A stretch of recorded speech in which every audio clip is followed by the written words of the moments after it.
Certainly আমি কিছু বলতে পারছি না যতক্ষণ পর্যন্ত ওর সাথে আমার ফর্মাল ডিসকাশনটা না হয়। যেটা হয়েছে ওর সাথে আমার অনেক কথা হয়েছে, অনেকবার কথা হয়েছে। নাফিস ইকবাল যখন অসুস্থ হলো তখনও রেগুলার যোগাযোগ হয়েছে ওর সাথে, কিন্তু তার আগে ওর সাথে যখন আমার বসার কথা ছিল তখন ও আমাকে বলেছিল যে লাস্ট যেদিন কথা হলো ওর একবার আসার কথা ছিল, আমি আবার ফোন করলাম যে আসো।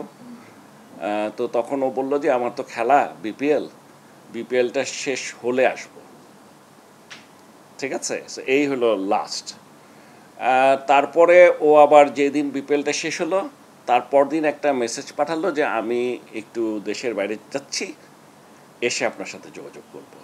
এরপর আর যোগাযোগ হয়নি। এরপর হয়েছে নাফিজ ইকবালের ওই অসুস্থতার, তো হয়েছে কি আসলে ফর্মাল জিনিসটা না হওয়া পর্যন্ত এটা নিয়ে কমেন্ট করাটা খুব কঠিন।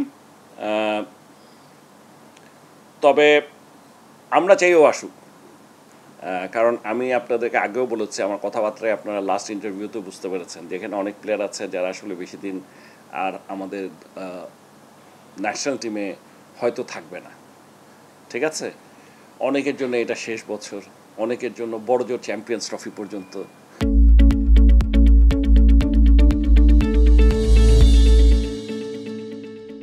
আসলে এই যে একটা জিনিস হবে, মানে আমার ব্যক্তিগত ইচ্ছা এবং আমি জানি আমাদের বোর্ডের সকলেরই একটাই ইচ্ছা যে পারফরমেন্স নিয়ে আমি চিন্তিত না।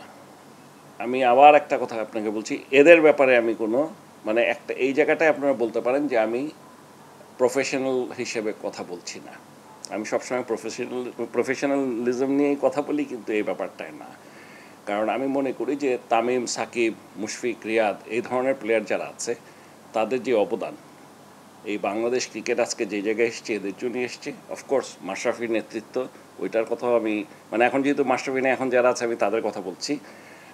ওই সময় মাশরাফির নেতৃত্ব না থাকলেও বাংলাদেশ যে জায়গায় এসছে এই জায়গায় আনা সম্ভব হতো না। সো এদের এখন এরা যদি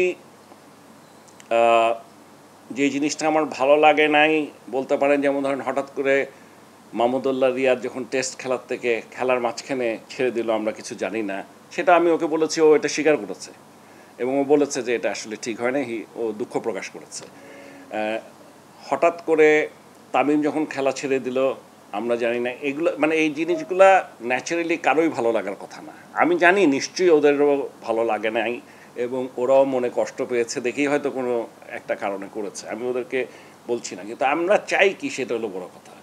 আমরা চাই ওরা আমাদেরকে একটা প্ল্যান বলুক কে কবে, এটা আমি কিন্তু অনেকবার বলেছি আপনাদেরকে যে ওরা আমাদেরকে বলুক তারা কী কতদিন খেলতে চায়, কি করতে চায়।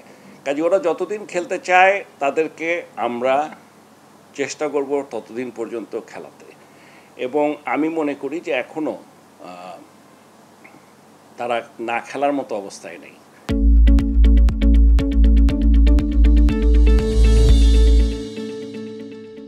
এমন কোনো খেলোয়াড়, হ্যাঁ আমাদের কিছু নতুন নতুন ভালো প্লেয়ার আমরা দেখছি যাদের পোটেনশিয়াল আছে।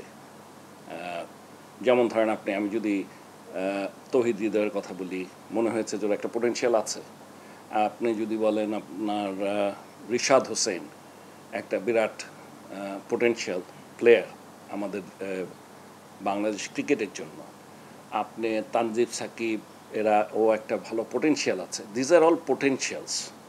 কিন্তু আপনি যদি বলেন এরা সবাই কেউ any of them is equivalent to ধরেন তামিম, সাকিব, মুশফিক, রিয়াদ অর ইভেন মুস্তাফিজ, তাসকিন, আমি কিন্তু এটা এখন বলতে রাজি, স্বীকার করতে রাজি না। এখনও বহুত বাকি বোঝার জন্য। সো আমি বলছি যে আমার ধারণা, আমি চাই ওরা ভালোভাবে বলে সুন্দরভাবেই যাক, এটাই আমরা চাই। ওরা আমাদেরকেও একটা সুযোগ দেখ ওদেরকে সম্মানটা প্রদর্শন করার।